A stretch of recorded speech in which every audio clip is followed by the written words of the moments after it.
특이한.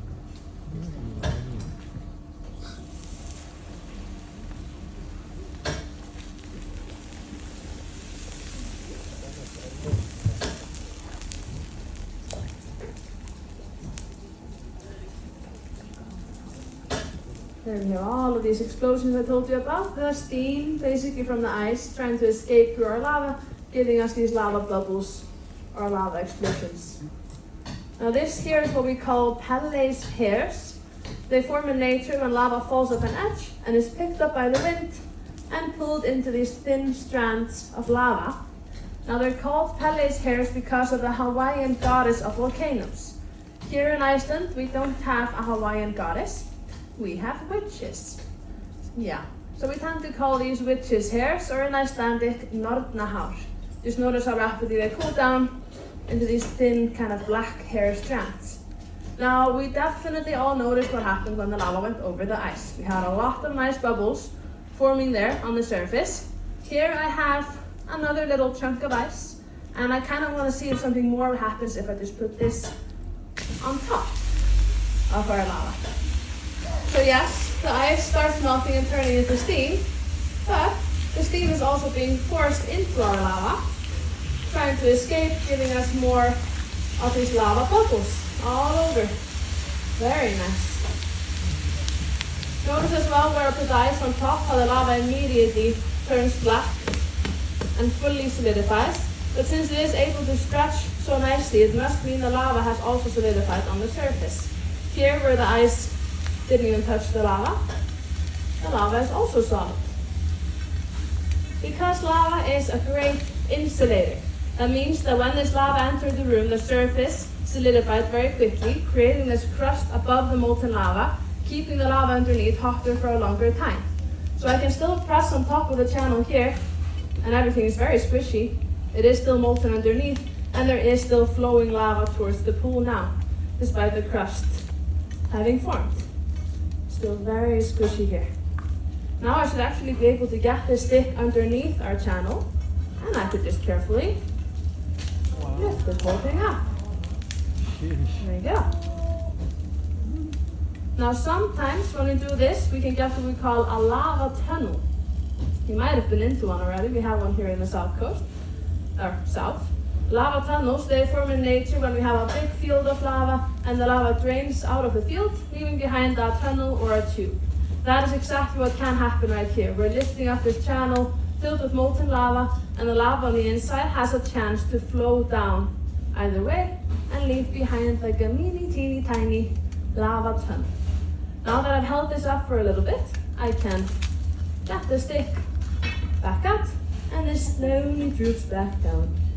It is solidifying, but it is still a little bit too hot to stay up completely.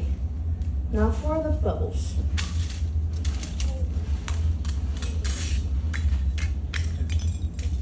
There we go. Surface, still pretty gooey. Get a little ASMR here, very nice. But now I should be able to, because we can see surface is very solid. Underneath, since this is gooey, there is still molten lava being insulated. I will do this on all three sides so we can all see. But if I lift this up a little bit, you can see under there, everything is still super liquid and super hot. Since this is so liquid, this looks exactly like it did when it came to the room. It is still around 1100 degrees Celsius, just from this thin crust of lava formed on the surface. I'm going to try this on the left side as well.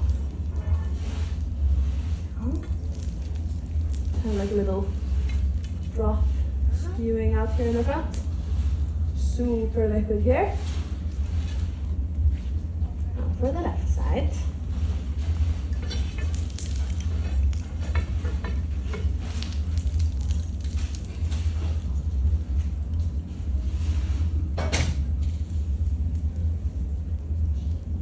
This does look like cheese.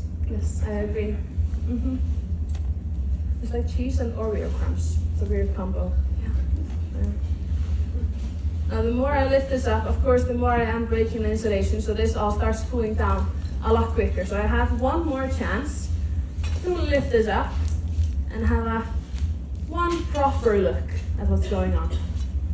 So yet again, this is still a little bit gooey on the top.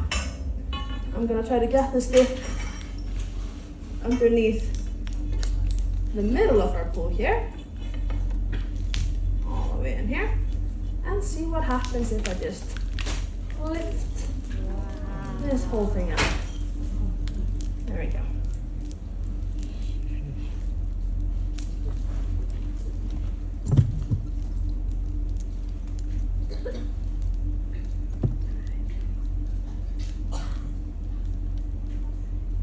Slowly drooping down there. Very nice. Of course, now I have completely destroyed the insulation. This will all start cooling down a lot quicker. I can put this back down carefully. Maybe even get the stick through.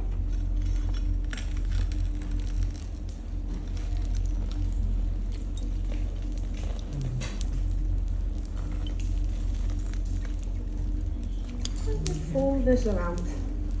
And we have a taco. Cheesy taco, it's very nice.